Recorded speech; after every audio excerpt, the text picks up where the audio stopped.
Hello students, तो आज हम लोग पढ़ने जा रहे हैं क्वेश्चन नंबर 6.9। वो होगा आपके पास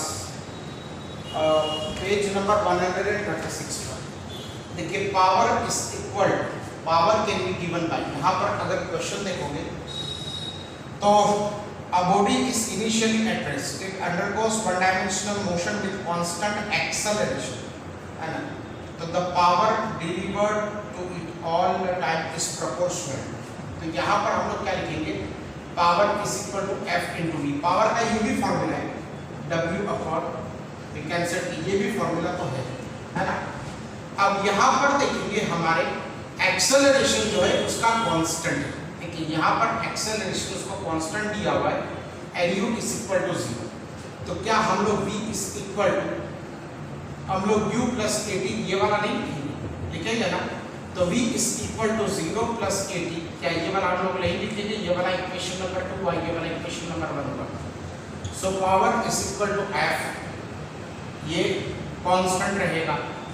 अब v की जगह पे हम लोग क्या लिखेंगे, a इंटू टी, है ना। तो जहाँ पर मुझे v दिखाई दिया वहाँ पर मैं a इंटू टी लिखूंगा। अब देखिए ये वाला क्या हो गया, ये वाला f is equal to m into a into t हुआ, है ना। तो ये वाला m कांस्टेंट नहीं चेंज होगा, a कांस्टेंट दिया हुआ है, ये भी कांस्टेंट दिया हुआ है।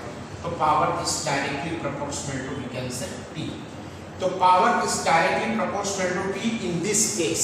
कौन से केस में, क्वेश्चन नंबर 6.9। अभी आप क्वेश्चन नंबर 6.10 को देखिए। देखिए मैं आपको वापस एक बार समझा देता हूँ। Power can be given by either this formula और दैट फार्मूला, ये वाला।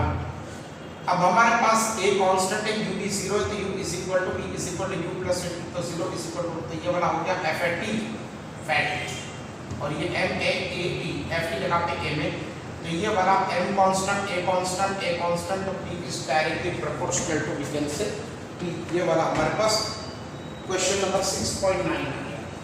अब क्वेश्चन नंबर 6.10 को देखिए।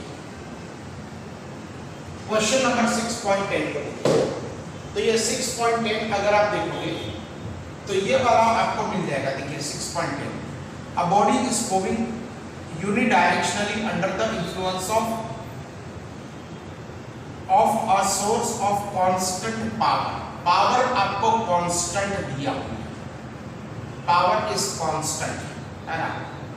तो it dependence on the time t is proportional, a body moving uniformly, तो its dependence on the time t is proportional. तो power जो है ना, ये power is equal, we can say, आप ऐसे लिख सकते हो f इंटू वी। ये कांस्टेंट है, ये पावर जो है ये आपके पास कांस्टेंट है। अगर पावर जो है कांस्टेंट है तो power can be written here as f into we can say t, है ना। तो यहाँ पर अगर आप देखोगे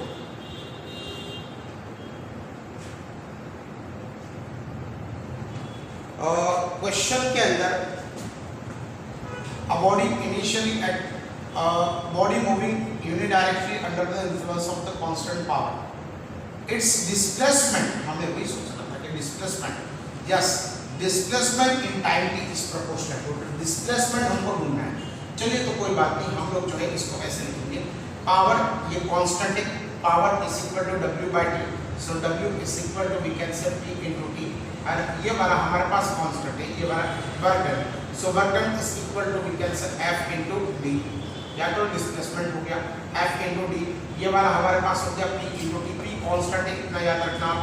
अब ये वाला हो गया हमारे पास m into a into d is equal to we can say pt, है ना। अब यहाँ पर अगर आप देखोगे तो ये वाला मास और एक्सेलरेशन है, तो acceleration is nothing but v minus u upon p into d is equal to we can say pt, ये वाला हो गया हमारे पास।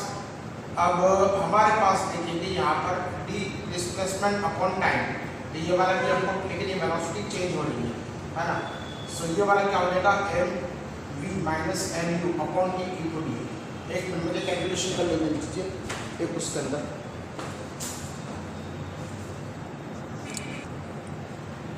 तो देखिए बेटा, मैंने इसको कैलकुलेशन किया, लेकिन ये वाला जो है कैलकुलेशन जो है ना, हमको करना पड़ सकता है वर्क एनर्जी थ्योरम से। ये पूरा क्वेश्चन मतलब ये वाला आपके पास सही है, मैंने कैलकुलेशन किया अभी। तो ये वाला W is equal to work done is equal to P into T, but work done can be written here as 1/2 mv²। ये वाला हो गया हमारे पास work done is equal to 1/2 mv²। So 1/2 mv² is equal to P into T, ये वाला हो गया। तो ये वाला हो गया, देखिए work done is equal to change in kinetic energy. तो change in kinetic energy suppose आपके पास V है ना, तो W is equal to kinetic energy 1/2 mv²।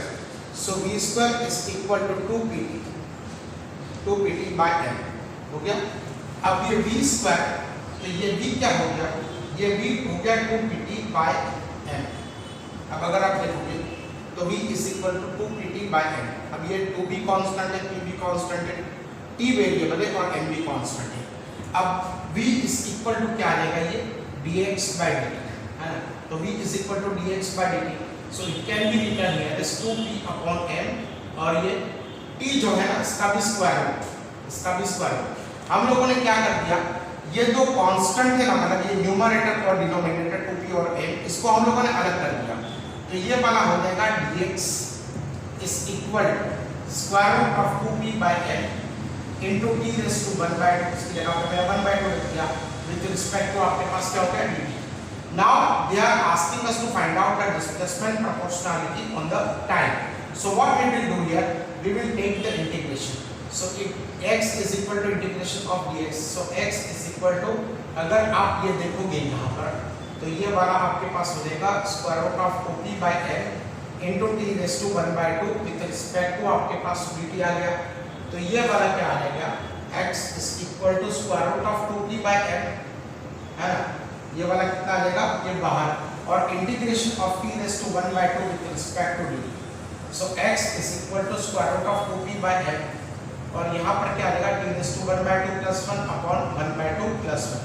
So x is equal to square root of 2p by m into t raise to 3/2 divided by 3/2। अब ये 3/2 भी constant है, तो ये पूरे कांस्टेंट को अगर हम लोग हटा दें है ना, तो x इस मतलब displacement is directly proportional to आपके पास क्या आएगा 3/2 है ना। तो ये वाला हमारे पास आ गया। देखिए हम लोगों ने क्या कर दिया, आपको कहा गया है कि पावर कांस्टेंट है, पावर का वैल्यू चेंज नहीं होता। So power is equal to w by t, so w is equal to pt, but w is equal to 1/2 mv²।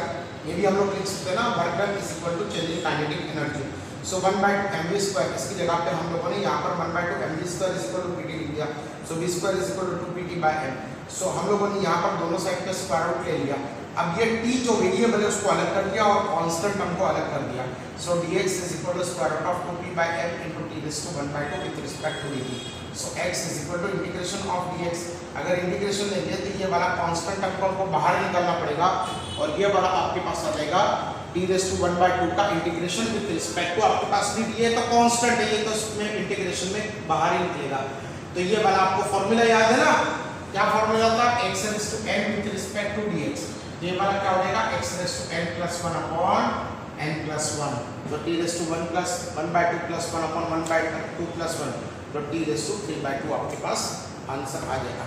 Okay, सो ये वाला आप इसको एक काम कीजिए, इसको आप नोट बनाइए, फिर उसके बाद जो है हम लोग क्वेश्चन नंबर 11 पे जाएंगे 6.11। तो वीडियो को पोस्ट कर लीजिए, वीडियो को पोस्ट करके इसकी नोट बनाइए। फिर हम लोग जाते हैं नेक्स्ट क्वेश्चन। तो अगर नेक्स्ट क्वेश्चन पे हम लोग जाते 6.11 पे, तो अ बॉडी क्या कहा है उस क्वेश्चन में, देखिए क्वेश्चन में ऐसा कहा है क्या body is moving, sorry, a body constrained to move along z directions of coordinate system is subjected to a constant force F is given by ये F bar minus I cap plus 2 J cap, where I cap J cap are unit vectors along x, y and z direction of the system respectively.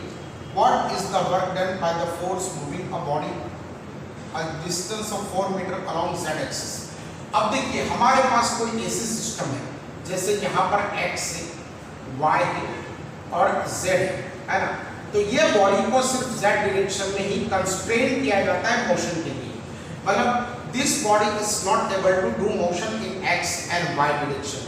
अब इसका force कितना दिया हुआ है, तो देखिए force जो आपको दिया हुआ है ये वाला है आपके पास -ik plus 2jk plus 3kk, मतलब उसको फोर्स x डायरेक्शन में भी लग रहा है, y डायरेक्शन में भी लग रहा है और z डायरेक्शन में भी लग रहा है, लेकिन डिस्प्लेसमेंट इस डायरेक्शन में हो रहा है सिर्फ और सिर्फ z डायरेक्शन में, है ना। सो z 4kk। देखिए यहाँ पर आपको दिया हुआ है कि the force is given by this formula और दिस वेक्टर, और यहाँ पर क्या कहा है कि यहाँ पर the body moving the body of 4 metre along z axis, तो ये z एक्सिस तो कितना होगा, so w is equal to f bar dot d bar, ये w इज इक्वल टू आपके पास क्या आ जाएगा -ik plus 2jk plus 3kk, और ये वाला कितना हो जाएगा 0ik plus 0kk plus we can से 4kk, है ना। तो ये वाला w इज इक्वल टू ये दोनों का मल्टीप्लिकेशन 0, ये दोनों का मल्टीप्लिकेशन 0, और वहां पर कितना मल्टीप्लिकेशन होगा 12, है ना। kk dot kk is equal to 1, तो ये वाला कितना हो जाएगा बेटा आपके पास 12 जूल, है ना। तो 12 joule will be the total work done, ठीक है। फिर उसके बाद क्वेश्चन नंबर 6.12 को देखिए। 6.12 ये कहता है an electron and proton are detected in some cosmic ray experiment. The first with the kinetic energy of 10 kilowatt, मतलब इलेक्ट्रॉन की काइनेटिक एनर्जी कितनी है बेटा 10 kilowatt, and the second with 100 kilowatt. तो यहाँ पर देखेंगे जो आपके पास प्रोटॉन है उसकी energy 100 kilowatt kilo electron volt है, विच इज फास्टर, है ना। तो इलेक्ट्रॉन फास्टर है या प्रोटॉन फास्टर है, we will find it out, है ना। द इलेक्ट्रॉन और the proton obtain the ratio of their speeds. Electron का मास दिया हुआ है 9.11 इंटू 10⁻31 किलोग्राम, एंड प्रोटॉन का mass 1.67 into 10⁻27 kilogram, and 1 electron volt is equal to 1.6 into 10⁻19 joule. अब देखिए आपने क्वेश्चन को देखा होगा, क्वेश्चन को पढ़िए एक बार कि हमको जो है एक कॉस्मिक रे एक्सपेरिमेंट किया, उस एक्सपेरिमेंट में हमको इलेक्ट्रॉन भी मिला और प्रोटॉन भी मिला। अब उसके पास जो है काइनेटिक एनर्जी जो आपके पास इलेक्ट्रॉन की थी, है ना, तो काइनेटिक एनर्जी ऑफ इलेक्ट्रॉन, देखिए काइनेटिक एनर्जी ऑफ इलेक्ट्रॉन ये आपके पास 10 इलेक्ट्रॉन वोल्ट थी, और काइनेटिक एनर्जी ऑफ प्रोटॉन ये आपके पास 100 इलेक्ट्रॉन वोल्ट थी, है ना। तो काइनेटिक एनर्जी के 10 इलेक्ट्रॉन वोल्ट और kinetic energy of proton is 100 electron volt. तो दोनों में से कौन फास्टर है, तो हम लोग क्या करेंगे मालूम है, तो हम लोग पहले जो है क्या करेंगे कि यहाँ पर kinetic energy of electron is given here as 10 electron volt. अब ये इलेक्ट्रॉन वोल्ट को मैं जूल में कन्वर्ट कर दूंगा, हो गया, क्या हो गया आपका काइनेटिक एनर्जी ये वाला आपके पास 10 किलो किलो किलो किलो लिखना भूल गया, चलिए किलो लिखना भूल गया, तो मैं यहाँ पर 10 इंटू 10⁻³ भी लिखूंगा किलो की जगह पे, और इलेक्ट्रॉन वोल्ट की जगह पे 1.6 इंटू 10⁻19 जो लिखूंगा। ये क्या हो गया 10 किलो, क्या हो गया बेटा ये 10 किलो, और ये 1.6 इंटू 10⁻19, तो ये वाला क्या हो गया 1/2 me into ve square is equal to ये वाला हो जाएगा आपके पास 10 इंटू 10⁻³ इंटू 1.6 इंटू 10⁻19, ठीक है ना।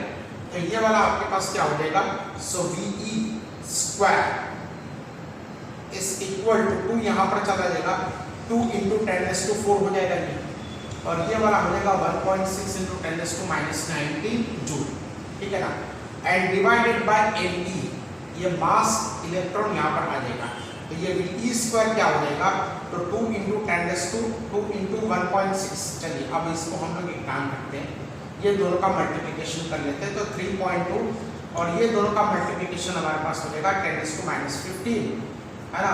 क्या हो जाएगा बेटा 10⁻15 होगा ना, and mass of the electron is 9.11 into 10⁻31।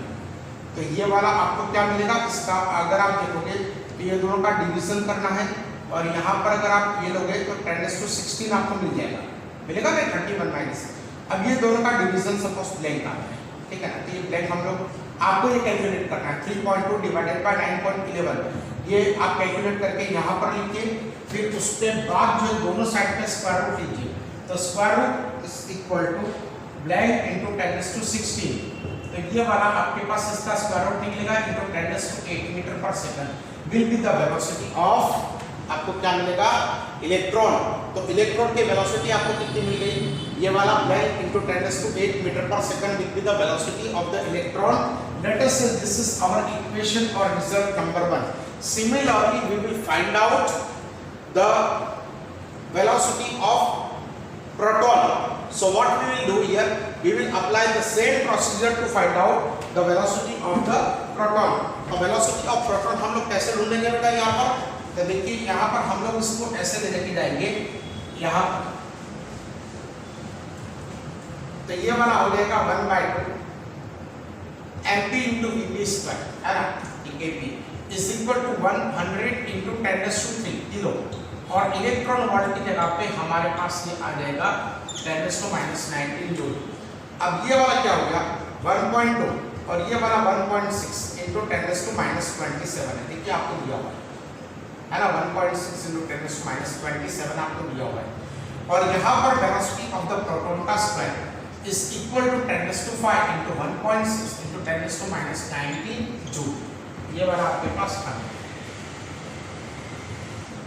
अब आप देखोगे यहाँ पर, तो ये 1.6 और ये 1.6 विल गेट कैंसल, और ये वाला आपके पास आ जाएगा Vp का स्क्वायर इज इक्वल टू, ये दोनों का अगर हम लोग सब्ट्रैक्शन लेंगे तो ये वाला आ जाएगा 10⁻14, है ना, ये वाला आ जाएगा 10⁻14 और ये मल्टीप्लाई बाय 2, और ये वाला कितना आ जाएगा 10⁻27।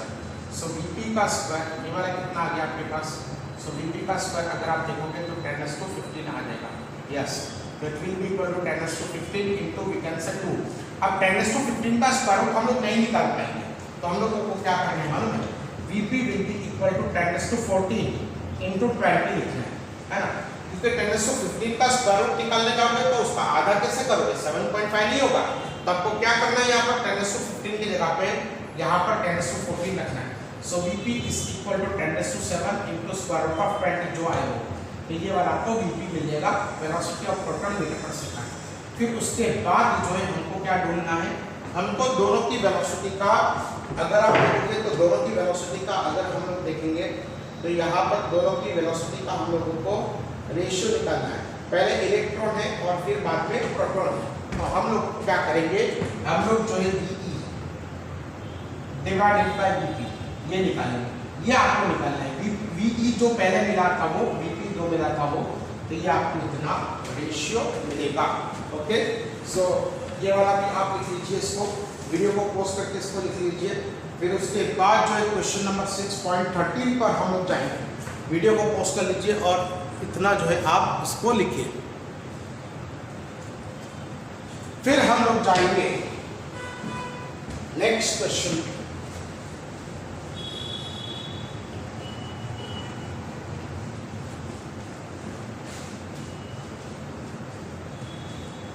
और ये नेक्स्ट क्वेश्चन है हमारे पास 6.13। अब देखिए 6.13 को देखिए, a raindrop of radius 2 mm falls from a height of 500 meter above the ground. Okay, it falls with decreasing acceleration due to viscous resistance of air until at half of its original height. What is the work done by the gravitational force on the drop in the first and the second half of its journey? What is the work done by the resistive force in the entire journey if the speed on reaching the ground is 10 meter per second? देखिए बेटा question को पढ़िए, वापस सब लोग question को पढ़िए। देखिए रेन ड्रॉप कहाँ से चल रहा है, रेन ड्रॉप की रेडियस कितनी है 2 मिलीमीटर, मिलीमीटर नहीं चलेगा, इसको हम लोग कन्वर्ट करेंगे मीटर में। So r is equal to 2 into 10⁻³ metre, ये वाला आपके पास ये हो गया। फिर उसके बाद अगर आप देखोगे तो यहाँ पर हाइट कितना हुआ, तो हाइट है आपके पास 500 मीटर होगा, ये वाला height 500 metre. It falls with decreasing acceleration until half of its original height, मतलब 500 से 250 तक वो डिक्रीजिंग एक्सेलरेशन से बढ़ता है ना, and it moves with uniform speed thereafter. मतलब क्या होता है, कि यहाँ से यहाँ तक जो है अगर 500 मीटर की हाइट है ना, तो यहाँ तक डिक्रीजिंग एक्सेलरेशन से वो गिरता है यहाँ तक। फिर उसके बाद उसकी वेलोसिटी क्या हो जाती है, तो उसकी वेलोसिटी जो है कांस्टेंट हो जाती है, टर्मिनल स्पीड हो जाती है जो चेंज नहीं होती। म्यूज what is the work done by the gravitational force on the drop in the first and the second half of its journey. पहले वाला हम लोग देखेंगे कि यहाँ से यहाँ तक में और यहाँ से यहाँ तक में हम लोग कितना वर्क डन हुआ। तो फर्स्ट हाफ है ना, ये कितना हो जाएगा आपके पास 250 मीटर का, और सेकंड हाफ में कितना हो जाएगा बेटा 250 मीटर का, है ना।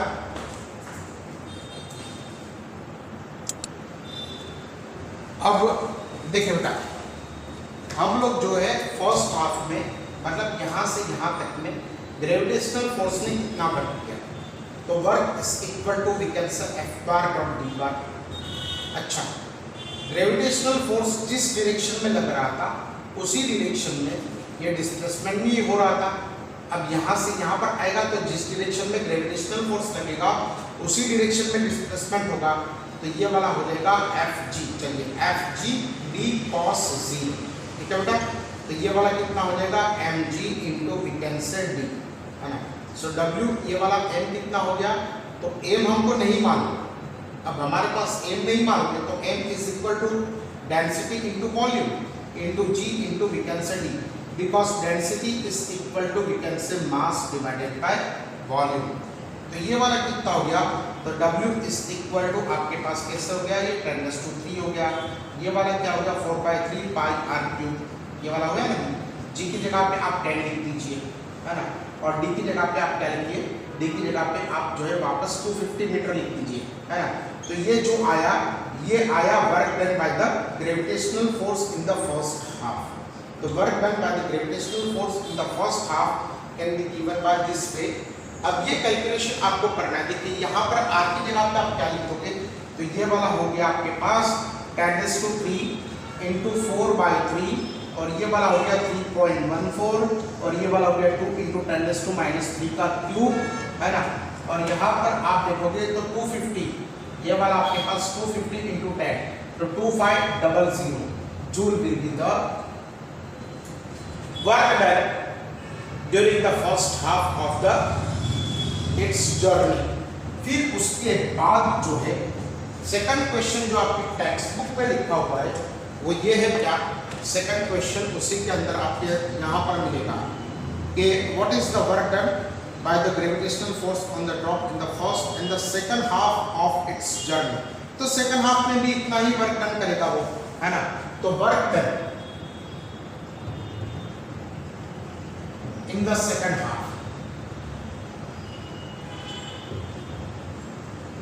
तो यहां से यहां पर सेकंड हाफ में जो चलेगा, मतलब ये यहां पर जो चलेगा पार्टिकल, तो उसमें कितना वर्क डन होगा। तो suppose this is w dash, तो ये वाला क्या हो जाएगा mg इंटू d, तो m की जगह पे क्या हो जाएगा ρv into g into v can say, तो रो की जगह पे रो, और यहाँ पर 4/3 पाई r³, और यहाँ पर g into we can say d। अब ये सारे आपको यहीं से लेने हैं, तो ये वाला w डैश g जो आएगा ना, w dash g will be the same, वो भी सेम ही होगा, ना वर्क डन होगा, है ना। फिर उसके बाद अगर आप देखोगे what is the work done by the resistive force in entire journey if the speed reaching on the ground is 10 metre per second. अच्छा, अगर आप देखोगे रेजिस्टिव फोर्स पे उसने कितना वर्क डन किया, what is the work done by the resistive force in the entire journey if its speed reaching on the ground is this. तो देखिए अगर हमारे पास टोटल वर्क डन, अगर हम लोग गिने total work done by the gravitational force, the total work done by the gravitational force, ये कितना हो गया। So W is equal total work done, W is equal to पहले हाफ में जितना हुआ था WG, दूसरा ही उतना ही दूसरे हाफ में भी हुआ गया, तो ये वाला आपके पास क्या हो गया W is equal to WG plus W dash G, ये वाला total work done in the, ये वाला हो गया। So total work done will be equal to we can say WG plus W dash G, इतना वाला total work done gravitational force ने किया। यहाँ से यहाँ आने में उसको ग्रेविटेशनल फोर्स ने कितना वर्क किया, ये दोनों का एडिशन। अब रेसिस्टिव फोर्स ने कितना वर्क डन किया होगा, तो देखिए यहाँ पर इसको ऑपोजिट डायरेक्शन में रेसिस्टिव फोर्स, एयर का रेसिस्टेंस उसका सामना करना पड़ा होगा। अब एयर का रेसिस्टिव फोर्स से कितना वर्क डन हुआ, अगर वो हमको गिनना है ना, तो हमको क्या करना पड़ेगा, उस पर नेट वर्क कितना हुआ वो हमको गिनना पड़ेगा। Okay, so first of all you write down, इसको आप लिख लीजिए, फिर हम लोग आगे बढ़ेंगे, इसकी नोट बनाइए आप। अब हम लोग क्या करेंगे कि चलिए ये ऑब्जेक्ट यहां से यहां पर आया, उसकी इनिशियल वेलोसिटी आपके पास 0 है ना, 0 मीटर पर सेकंड, और फाइनल वेलोसिटी आपके पास कितनी हो गई, तो फाइनल वेलोसिटी आपके पास हो गई 10 मीटर पर सेकंड। मतलब उस पर जो नेट वर्क डन किया होगा वो सारा के सारा काइनेटिक एनर्जी में कन्वर्ट हुआ होगा। सो उस पे नेट वर्क डन कितना मिला, so W net will be equal to 1/2, मतलब चेंजिंग काइनेटिक एनर्जी, चलिए 1/2 m into v square minus 1/2 m into u square। अब u तो 0 ही है, देखिए u तो 0 है, मतलब ये पूरा जो है टर्म हमारे पास निकल जाएगा। So W net will be equal to 1/2 m।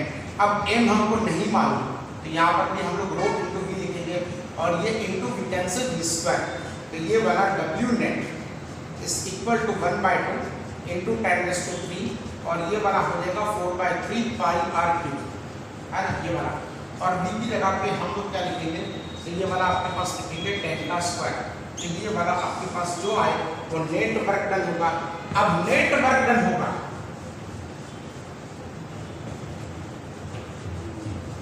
तो नेट वर्क डन हमको कैसे मिला होगा, तो W net will be equal to work done by the gravitational force है ना, माइनस ये वाला आपको मिला होगा work done by the resistive force है ना, ये वाला हम लोग रेसिस्टिव फोर्स, ये work done by the resistive force, इसको हमको ढूंढना है। तो work done by the resistive force will be equal to work done by the gravitational force minus W net. अब ये आपने पहले ढूंढा होगा, work done by the gravitational force ये आपने पहले ढूंढा ना। अब ये W नेट आपको यहाँ से मिलेगा, ये यहाँ से मिलेगा, तो ये दोनों का सब्ट्रैक्शन कर दीजिए, जो आए वो आपका आंसर। मैं इसलिए कैलकुलेशन नहीं कर रहा हूँ, क्योंकि कैलकुलेशन अगर मैं कर दूंगा ना तो आप सिर्फ इसको देखोगे है ना, और आप जो है इसको लिखोगे नहीं। अगर आप नहीं लिखोगे ना बेटा तो आपको कोई फायदा होने वाला नहीं है। So W net is equal to W minus WR। So WR is equal to W minus W net, ये वाला हो जाएगा हमारे पास, ये वर्क डन पहले से और W नेट हमको यहाँ से मिला। तो work done by the resistive force, what is this WR? WR is nothing but it is work done by the resistive force, work done by the resistive force. ये वाला आपके पास आ गया, ठीक है ना, तो ये वाला आपके पास आ गया। अब उसके बाद देखिए यहाँ पर क्वेश्चन नंबर 6.14 को देखिए। A molecule gas container hits a horizontal wall with the speed of 2 metre per second at an angle of 30 degree with the normal, at an angle of 30 degree with the normal and rebounds with the same speed. Is the momentum conserved in the collision? Is the collision elastic or inelastic? चलिए अब देखिए, पहले तो question ये पूछा है कि क्या मोमेंटम कंजर्व होगा, तो क्या कोई भी प्रोसेस ऐसी होगी जिसमें मोमेंटम का कंजर्वेशन नहीं होगा? बिल्कुल भी नहीं होगी, है ना। तो कोई भी प्रोसेस ऐसी होती ही नहीं है कि जिसके अंदर मोमेंटम का कंजर्वेशन नहीं होता। ये वाला जो है आपको 6.14 को देखिए, तो 6.14 के अंदर आपको ये दिया हुआ है कि a molecule in a gas container, suppose ये गैस कंटेनर है, ये गैस कंटेनर के अंदर एक मॉलिक्यूल ऐसे टकराता है और यहाँ से ऐसे वापस जाता है ना, यहाँ पर ऐसे जाता है। तो ये वाला 30 डिग्री हो गया, ये वाला भी 30 डिग्री हो गया, उन्होंने दिया हुआ है, देखिए यहाँ पे। A molecule in a gas container hits a horizontal wall with the speed of, देखिए उसकी इनिशियल स्पीड जो है वो इनिशियल स्पीड आपके पास 200 है और ये फाइनल स्पीड भी आपके पास 200 ही है, with 200 and angle 30 degree with the normal and rebounds with the same speed से। Is the momentum conserve in the collision, तो yes. Is the collision elastic और इनइलास्टिक, तो चलिए हम लोग इसकी बात करेंगे। तो कोई भी प्रोसेस ऐसे नहीं होती, तो yes the momentum is conserve, पहले वाला आपका आंसर तो ऐसे ही होगा, द मोमेंटम इज कंजर्व, है ना। अब ये वाला जो है अगर आप देखोगे तो मोमेंटम इज कंजर्व है। अब को क्योंकि इस पे एक्सटर्नल, ये सिस्टम पे कोई भी एक्सटर्नल फोर्स तो नहीं लगता है ये। तो चलिए बेटा इस ये अगर हमारे पास इनिशियल काइनेटिक एनर्जी और फाइनल काइनेटिक एनर्जी अगर सेम है तो इलास्टिक कोलिजन हुआ, और अगर ये दोनों डिफरेंट है तो इनइलास्टिक कोलिजन हुआ। तो हमारे पास इनिशियल काइनेटिक एनर्जी उसकी कितनी थी 1/2 m u स्क्वायर। अब u देखिए m तो उसका सेम ही रहेगा, है ना, और u की जगह पे अगर हम लोग 200 रखेंगे तो ये वाला हो जाएगा 40,000, है ना, ये वाला आपके पास होगा। और फाइनल काइनेटिक एनर्जी कितनी रहेगी 1/2 m v स्क्वायर। अब v की जगह पे भी अगर हम लोग यहाँ पर 200 रखेंगे तो ये वाला कितना हो जाएगा 40,000 u। तो हमारे पास इनिशियल काइनेटिक एनर्जी और फाइनल काइनेटिक एनर्जी अगर दोनों सेम है ना, तो ये वाला क्या हो जाएगा elastic collision. Yes it is an elastic collision, तो ये वाला हो गया हमारे पास इलास्टिक कोलिजन हो गया, है ना। फिर उसके बाद देखिए क्वेश्चन नंबर 6.15 को, a pump on the ground floor in a building can pump a water to fill a tank of volume 30 metre cube in 15 minute if the tank 40 metre above the ground and the efficiency of the pump is 30%, how much electric power is consumed by the pump। Question को पढ़िए, वापस question को पढ़िए, सभी लोग जो है question को पढ़िए।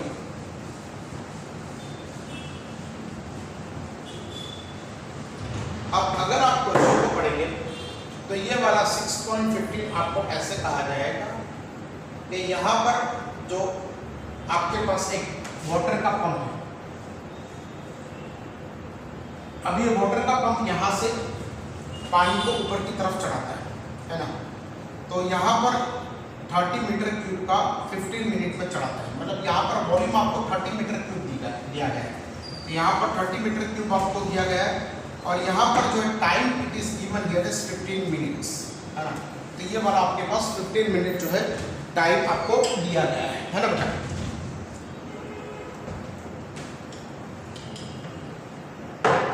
अब आप देखेंगे यहाँ पर this 15 minute can be converted into second, तो ये वाला आपके पास 900 सेकंड आ गया। अब यहाँ से वर्क डन कितना हुआ होगा यहाँ से यहाँ पर आने के लिए, तो work done will be equal to we can say mgh। So work done is equal to rho into v into g into h।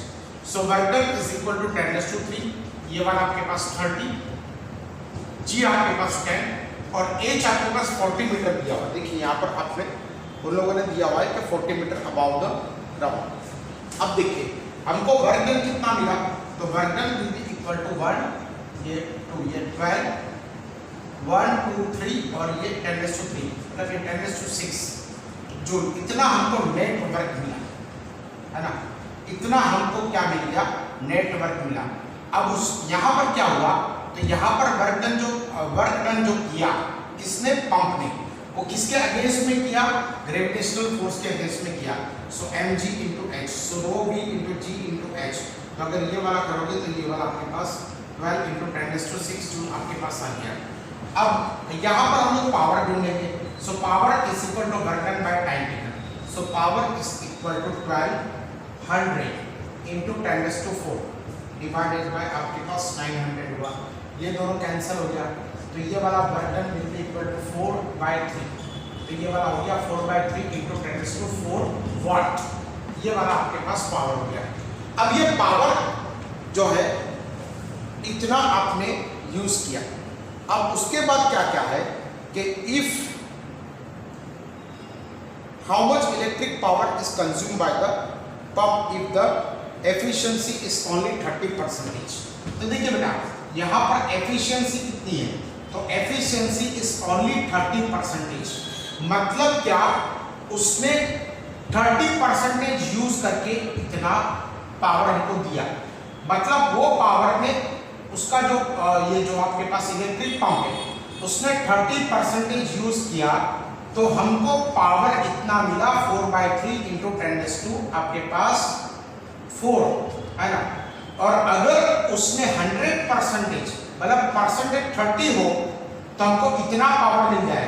तो उसने खुद ने इलेक्ट्रिसिटी जो 100% कंज्यूम की थी या 100% इलेक्ट्रिक पावर कंज्यूम किया था वो कितना था? क्वेश्चन समझ में आया? देखिए वो इलेक्ट्रिक पंप की एफिशिएंसी कितनी थी हमारे पास? 30% थी। अब 30% एफिशिएंसी में हमको इतना पावर मिल गया, तो 100 में कितना हो गया? तो ये वाला हो गया 4/3 into 10⁻⁴ divided by we can say 100 into we can से 30। तो ये वाला कितना हो गया? ये 0 0 विल गेट कैंसिल, ये वाला कैंसिल, तो ये 4 इंटू 10⁻³ वाट, मतलब कितना हो गया आपके पास? 4 किलोवाट जो है उसने पावर यहाँ पर। तो how much electric power is consume by the pump? तो पंप ने कितना किया होगा? 4 किलोवाट, और हमको कितना मिला? 0.75 किलोवाट है ना। हमको 0.75 किलोवाट, उसने 4 किलोवाट यूज किया, मतलब आपने 4 किलोवाट यूज किया और आपने 0.75 हमको मिला, मतलब इतना जो है 3.25 किलोवाट जितना पावर तो जो है हीट एनर्जी में डिसिपेट हो गया। मतलब ये पूरा के पूरा जो पावर 3.25 किलोवाट जितना पावर है वो सारा वेस्ट है ना। आप लोग सीखोगे थर्मोडायनेमिक्स में कि हमारे पास सबसे बड़ा जो प्रॉब्लम है ना वो यही है कि हम लोग बहुत ज़्यादा एफिशिएंट इंजिन्स नहीं बना सकते। अब उसका भी रूल है क्यों नहीं बना सकते? बाय डिफॉल्ट तो बहुत ज़्यादा एफिशिएंट। देखिए 4 किलोवाट जितना पावर यूज करता है हमको कितना मिल रहा है? 4/3 का मतलब क्या हो? 1.33, ओके 3/4 नहीं 1.33। तो ये 1.33 भी हुआ तो 2.75 जितना तो हमारे पास लॉस हो गया। तो हमारे पास वॉल्यूम उसका दिया हुआ था 30 मीटर क्यूब, उसका टाइम था 900 सेकंड, तो W is equal to mg, so rho v into g into h। तो ये वाला आपके पास हो गया W net will be equal to, so P is equal to W upon T। तो ये वाला कितना हो गया? एफिशिएंसी 30%। सो परसेंटेज अगर 30 होगा तो पावर कितना हो गया? 100% में कितना हो गया? तो ये वाला आपके पास 4 किलोवाट जितना हो गया। Okay, so right it down, इसको आप लिखिए। फिर उसके बाद क्वेश्चन 6.16 को देखिए। Two identical ball bearings in the contact with each other and resting on a frictionless table are hit head on by another ball bearing of the same mass moving with initially with a speed v, है ना। अब if the collision is elastic, which of the following figure is possible result after the collision? Question को अच्छी तरीके से देखिए, question को अच्छी तरीके से देखिए। 6.16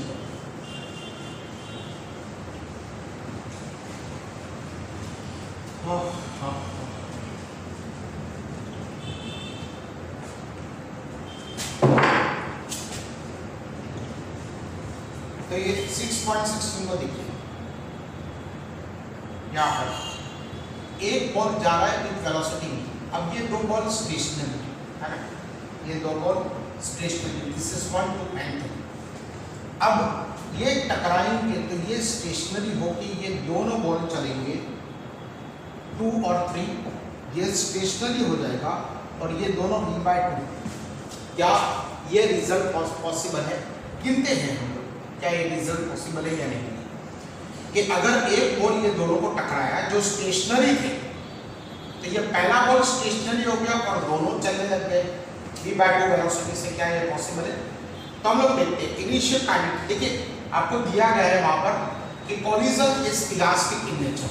ये इनिशियल काइनेटिक एनर्जी आपके पास कितनी होगी? 1/2 mv²। हुआ ना, ये 1/2 mv², इतनी इनिशियल काइनेटिक एनर्जी होगी। और फाइनल काइनेटिक एनर्जी कितनी होगी?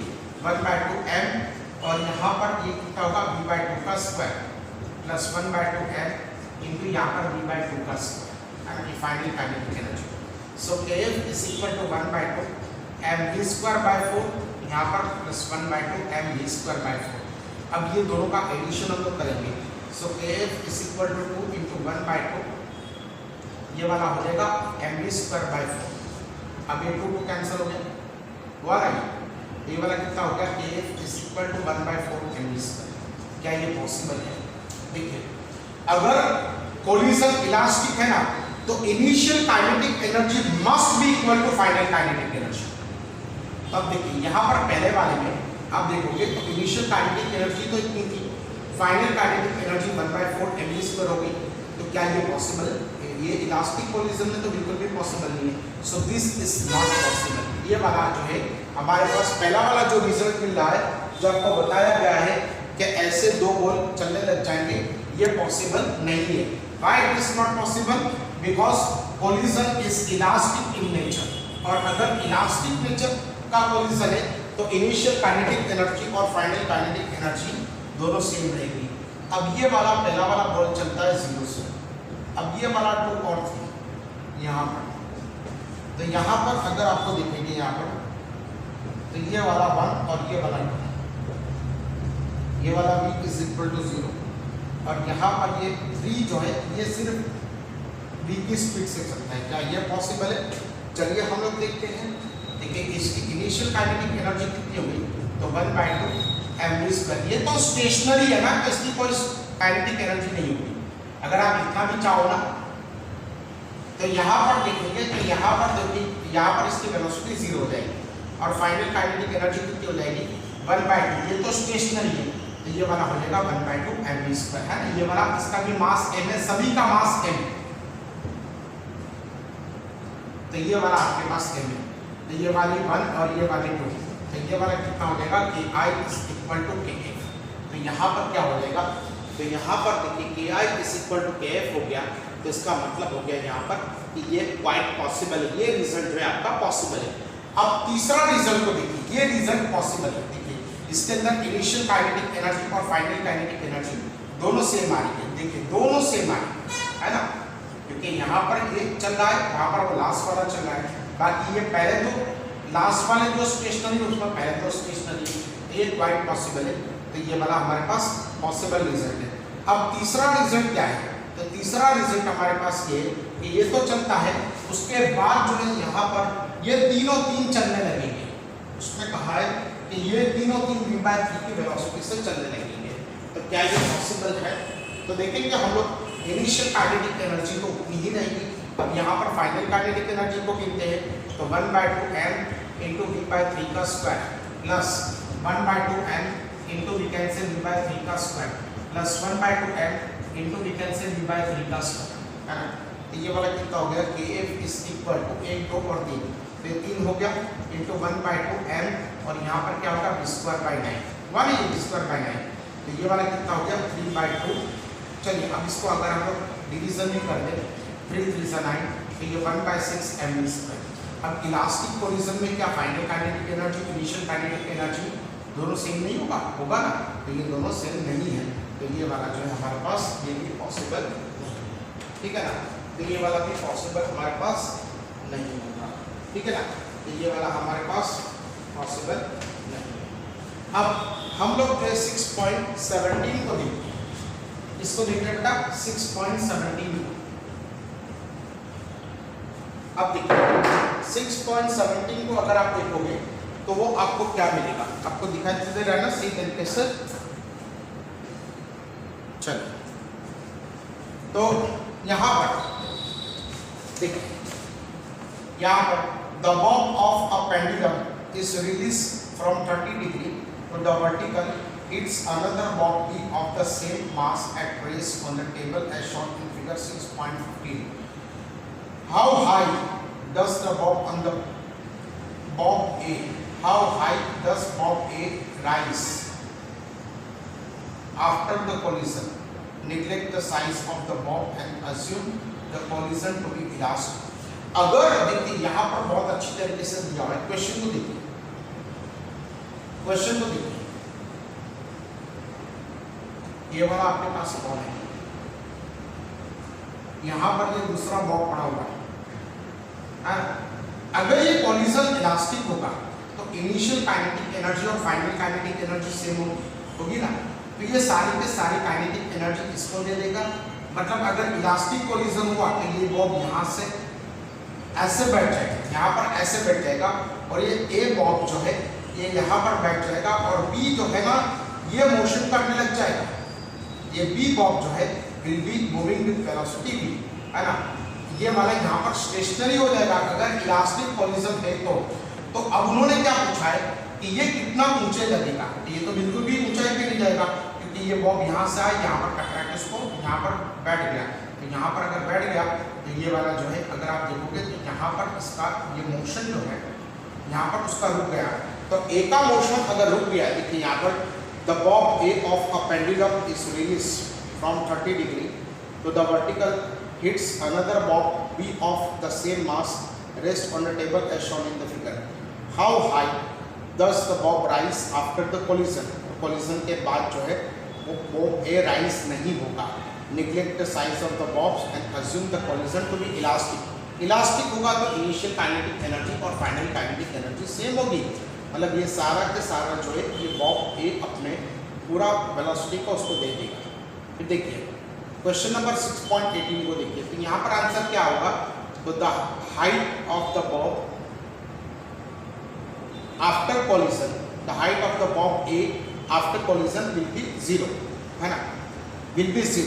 अब क्वेश्चन नंबर 6.18 को देखिए। The bob of pendulum is release from horizontal position.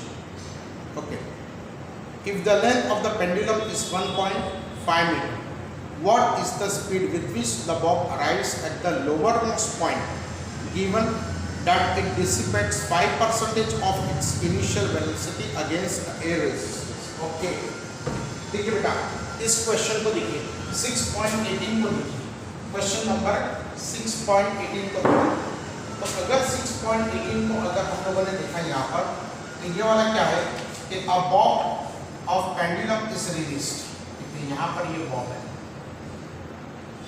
of pendulum is released, यहाँ पर उसकी 1.5 मीटर की हाइट से उसको रिलीज किया जाता है ना, हॉरिजॉन्टल। तो ये बहुत सिंपल है, अगर ये 1.5 हुआ तो ये भी तो 1.5 होगा। देखिए यहाँ the bob of pendulum is released from the horizontal position। तो अगर इसको horizontal position में रखें तो 1.5 मीटर की हाइट से रिलीज किया जाएगा। with what speed which the bob arrives at the lowermost point, है ना। तो यहाँ पर जब आएगा उसकी स्पीड क्या होगी?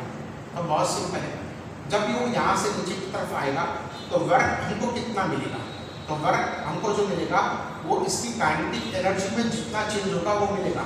तो kinetic energy is equal to mgh, sorry kinetic energy बोल रहा हूँ, वर्क डन। यहाँ पर हमको वर्क कितना मिलेगा? तो यहाँ पर उसके पास कितनी पोटेंशियल एनर्जी है? तो पोटेंशियल एनर्जी mgh। ये सारी के सारी पोटेंशियल एनर्जी जो उसकी हाइट की वजह से mgh वो सारी कन्वर्ट हो जाएगी काइनेटिक एनर्जी में। So work done will be equal to u2 minus u1। चलिए आप इसको ऐसे लिखते हैं तो ये वाला आपके पास हो जाएगा mgh माइनस mg और यहाँ पर उसकी हाइट हो जाएगी 0। तो ये वाला w will be equal to m। m कितना है? बॉब ऑफ द मास कितना है आपके पास? नहीं दिया हुआ तो मत लिखो। यहाँ पर g आपके पास 10 और ये वाला आपके पास 15 और ये वाला आपके पास 0। So work done will be equal to we can say 115 m। Let us say this is our equation number 1। अब इसकी 5% एनर्जी यहाँ पर आपको लिखा है, 5% of energy is lost, 5% of energy is lost in the resistance against air, resistance against air, है ना। तो 95% जैसी रहेगी ना, तो हमको काइनेटिक एनर्जी कितनी मिलेगी? तो kinetic energy will be equal to 95% of W। मतलब इसके पास इतनी एनर्जी थी। अब इसमें से जो है 95% जो हमको मिली, बाकी की 5% will be dissipated in the form of heat against the air resistance। So kinetic energy 5% अगर लॉस हो गई तो 95 into 100, है ना, और ये वाला हो गया हमारे पास 15 m। अब देखिए kinetic energy will be equal to 1/2 mv square is equal to 95 upon 100 into we can say 15 into m। तो ये mm कैंसिल हो गया तो v square is equal to आपके पास कितना हो गया 95 into 30 डिवाइडेड बाय आपके पास 100 हुआ, तो ये दोनों कैंसिल हो गया। तो अब आप इसको जो है कैलकुलेट कर लीजिए, 95 मल्टीप्लाई बाय 3 डिवाइडेड बाय 10 का स्क्वायर रूट, ये जो आए वो आपका आंसर, कितने मीटर पर सेकंड आपका आंसर। ठीक है बेटा, तो आज हम लोग कहीं रखते हैं, बाकी का हम लोग नेक्स्ट लेक्चर में देखेंगे।